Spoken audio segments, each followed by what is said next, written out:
पूरी दुनिया में कोरोना वायरस का डर एक बार फिर से बढ़ने लगा है। कोरोना के नए वेरिएंट ओमिक्रॉन ने चिंताएं बढ़ा दी हैं। भारत में भी लोगों में इसकी दहशत होने लगी है। इस बीच केंद्र सरकार ने नए वेरिएंट को लेकर राहत भरी खबर दी है।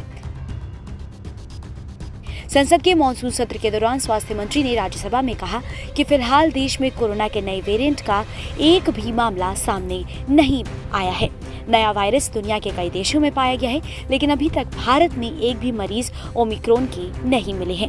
स्वास्थ्य मंत्री ने आगे कहा कि ओमिक्रॉन को लेकर एक एडवाइजरी जारी की गई है। अगर कोई शक के आधार पर भी कोई मामला सामने आता है तो तुरंत इसकी जांच की जा रही है और मरीज का जीनोम सीक्वेंसिंग किया जा रहा है।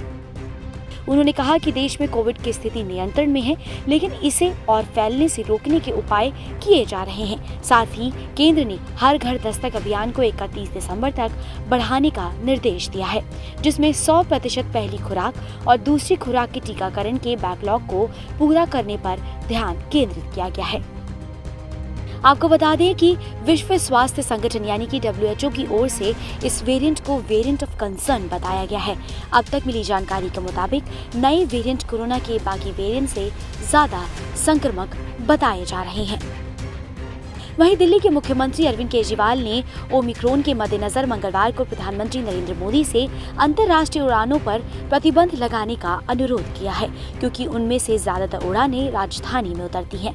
केजरीवाल ने एक ट्वीट में कहा, कई देशों ने ओमिक्रॉन प्रभावित देशों से आने वाली उड़ानें बंद कर दी हैं। हम देरी क्यों कर रहे हैं? पहली वेव में भी हमने विदेशी उड़ानें रोकने में देरी कर दी थी। अधिकतर विदेशी उड़ानें दिल्ली में आती हैं। दिल्ली सबसे ज्यादा प्रभावित होती है।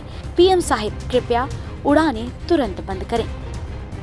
इसी के साथ अरविंद केजरीवाल ने दिल्ली सरकार की तैयारियों के बारे में भी बताया है और उन्होंने कहा है कि नए वेरिएंट से लड़ने के लिए दिल्ली सरकार ने कई तैयारियां पहले से ही कर ली हैं।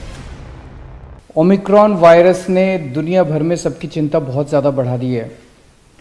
भगवान करे कि ओमिक्रॉन वायरस इंडिया में ना आए, और लेकिन अगर वो आता है तो एक जिम्मेदार सरकार होने के नाते हमारा फ़र्ज़ है कि हम अपनी सारी तैयारियां पूरी कर लें उससे निपटने के लिए।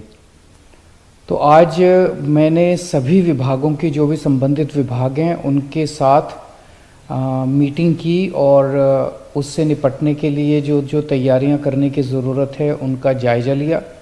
सब चीज़ों पे चर्चा की गई। क्या हमारे पास कितने बेड्स की ज़रूरत है, कितने बेड्स हैं, टेस्टिंग कितनी ज़रूरत है, ऑक्सीजन की कितनी ज़रूरत पड़ सकती है, वैक्सीनेशन का क्या स्टेटस चल रहा है, आईसीयू कितने बेड्स की ज़रूरत पड़ सकती है, मैन पावर कितनी ज़रूरत पड़ेगी, इन सारी चीज़ों का जायज़ा लिया। आपको बता दें कि दक्षिण अफ्रीका में ओमिक्रॉन के पाए जाने की खबर के साथ भारत में वैज्ञानिकों और स्वास्थ्य विशेषज्ञों ने कहा है कि संक्रमण की नई लहरों की आशंका है और जब तक हम जल्दी और कुशलता से कार्य नहीं करते हैं, देश में संभवतः दोहराई जाने वाली लहरें दिखाई देंगी। INS report.